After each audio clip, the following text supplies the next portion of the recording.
Listen to the laughter in an old sitcom. You're hearing a crowd that mostly no longer exists, reacting to something they never saw. Many of those recorded laughs came from audiences watching silent pantomime in the early 1950s. People were cracking up at a mime, and their laughter was sliced into tape and looped into comedies for the next 30 years. Ron Simon, the television curator at the Paley Center for Media, traced the originals.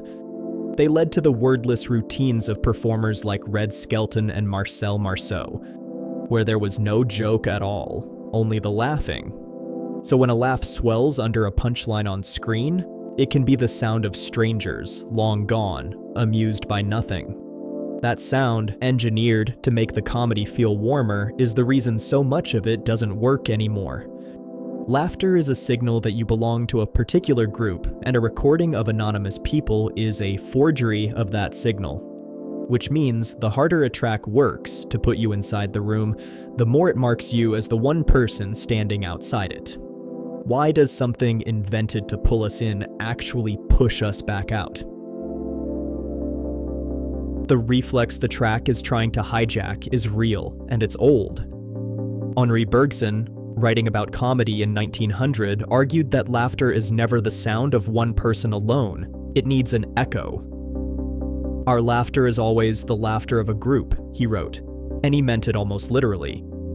You can sit by yourself with the funniest thing ever made and feel only a small chuckle inside you where the laugh should be. For Bergson, the comic lives in company. Freud pushed it further 5 years later in his book on jokes. He said, "A joke is never finished inside the person that makes it. It has to travel to a third person, a listener, and the laughter happens there, in the one that receives it. You can't fully laugh at your own joke, the same way you can't tickle yourself because the missing ingredient is somebody else.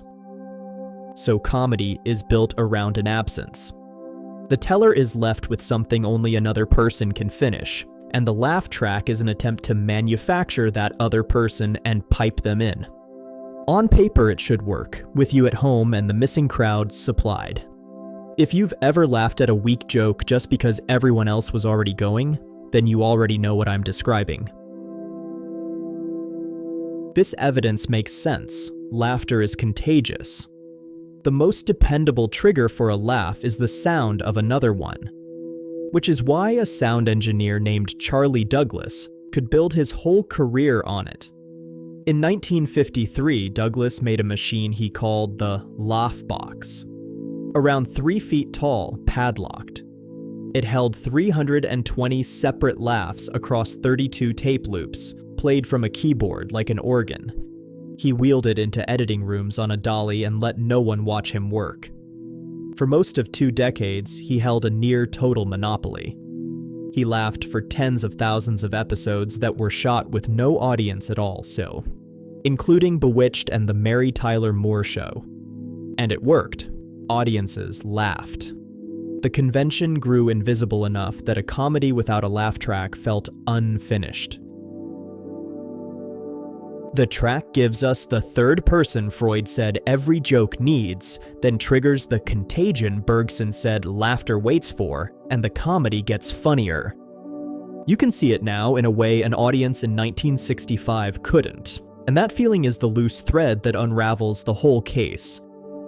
In 2004, a team of psychologists led by Michael Platow ran a test that should have been run decades earlier.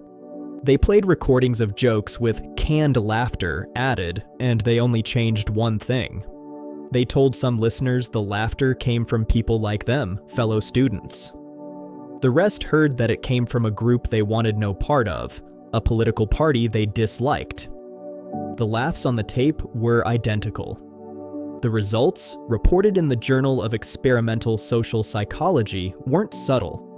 People laughed longer and rated the jokes funnier when they believed the laughing crowd was their own kind. When the same laughter came from the outgroup, it did nothing, and in some conditions, it pushed the other way. What the laughter actually does, it turns out, is run a membership check.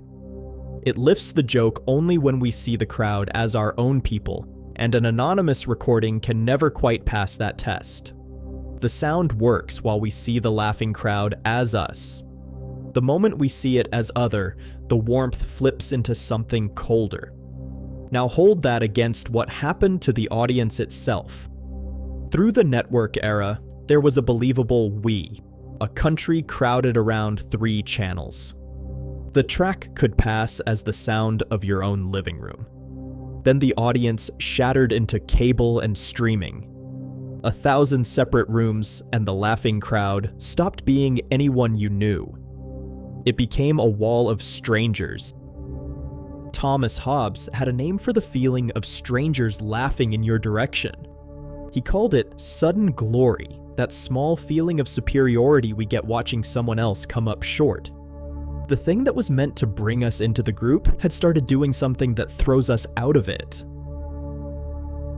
I tried to rewatch an episode of Friends I loved at 15, and I lasted maybe 4 minutes. Every line dropped into a little pocket of pre-approved hysteria. The crowd laughed at things that were, at most, mildly amusing. And the louder they got, the more I felt like I was being forced to laugh instead of allowed to. That feeling isn't snobbery, whatever the prestige television crowd insists. You're listening to a room you were never invited into, being told that someone you'll never meet found this hilarious. Your own silence sits in the space between their certainty and your face. The cringe is that space. It's the emotional equivalent of being told that a party 3 states away was unbelievable. Mikhail Bakhtin, writing about medieval Carnival, described the opposite kind of laughter. The laughter of the whole marketplace, everyone inside it at once. The people laughing at themselves with no one left standing outside to aim it at. Carnival laughter belonged to everybody and shut no one out. The laugh track is Carnival turned inside out. A crowd made to laugh on our behalf, not one of whom we know. And this is why The Office could drop the track completely and feel warmer than the comedies that made their warmth on purpose. When a character shot a glance at the camera after something absurd, that look gave us the role Freud said the joke needs. We became the third person. The show let us into the in-group instead of playing us a recording of one. And the warmth was real, because for once it was ours. Theodore Adorno saw the whole thing coming before the laugh machine existed. In 1944, 9 years before Douglas built his box, Adorno and Horkheimer wrote a relevant line: that the culture industry produces laughter because there is nothing to laugh at. And they called a manufactured laughing audience a parody of humanity. They were describing something that hadn't been invented yet. Then Douglas invented it, out of tape loops and vacuum tubes, and the parody turned into a product you could rent by the hour.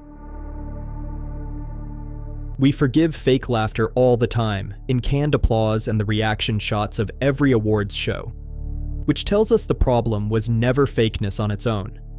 The laugh track does something worse. It takes a specific kind of loneliness and makes it something we can actually hear. It puts a crowd in the room for one reason, to remind you the room is empty. The warmth is a recording, and the people that made that sound aren't coming and were never there. The party was dead inside, everyone was faking having fun. The recorded laughs were there to make you think you were part of something warm and real.